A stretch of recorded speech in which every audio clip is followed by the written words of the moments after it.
আসসালামু আলাইকুম। কেমন আছেন সবাই? আমি আলহামদুলিল্লাহ আল্লাহ তাআলার অশেষ রহমতে ভালো আছি। বিয়ে জীবনের খুবই গুরুত্বপূর্ণ একটি ফরজ কাজ। কিন্তু বর্তমান সময়ে শুধু মেয়ে না, ছেলেদেরও এই বিয়ের জন্য অনেক দেরি হচ্ছে, বিয়ে করার ক্ষেত্রে অনেক সমস্যা হচ্ছে। আর হয়তো ছেলেদেরকে অনেক কথা শুনতে হয় না সমাজ থেকে, পরিবার থেকে। কিন্তু মেয়েদের জন্য চিত্রটা একটু বেশিই ভিন্ন। তাদেরকে অনেক কথা শুনতে হয়, অনেক সাফার করতে হয়। শুধুমাত্র পরিবার থেকে না, আত্মীয়স্বজন, পাড়া-প্রতিবেশী। একটা সময় তারা আপনজনের মাঝখানে যাওয়াটাকে বিষের মতো মনে করে। মনে করে কোথাও চলে যেতে পারতাম, যেখানে কেউ আমাকে চিনবে না, কেউ আমাকে কোনো কিছু জিজ্ঞাসা করবে না। এমনকি একটা টাইম আমরা কোনো প্রোগ্রামে, ফ্যামিলি গ্যাদারিংয়ে, বিয়ে-শাদিতে যাওয়া বন্ধ করে দেই আত্মীয়স্বজনদের বাসায় এই কথার জন্য। আল্লাহ তাআলা মানুষকে সহি বুঝ হওয়ার তৌফিক দান করুন। আমিন সুম্মা আমিন।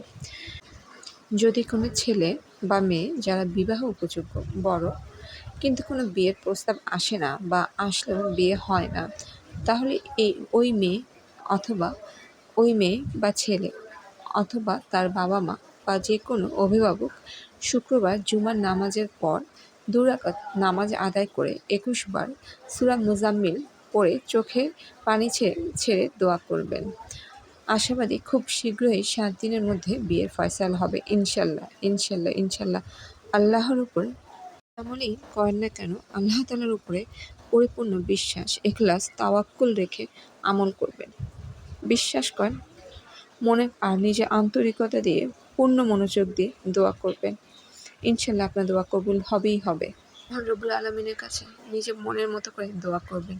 আপনার রব, আমার রব, দয়াময় আল্লাহ তাআলা অনেক দয়ালু। নিশ্চয়ই সে আপনার দোয়া কবুল করবেন। সেই আপনার রিজিক দাতা, আমার রিজিক দাতা। আগামীকাল শুক্রবার। প্রয়োজন পড়লে খাতা কলমে লিখে রাখুন, নয়তোবা মোবাইলে অ্যালার্ম দিয়ে রাখুন। কিন্তু আমলটি অবশ্যই করবেন। আল্লাহ হাফেজ। দেশের যা পরিস্থিতি, সাবধানে থাকবেন। সবার জন্য দোয়া রইল।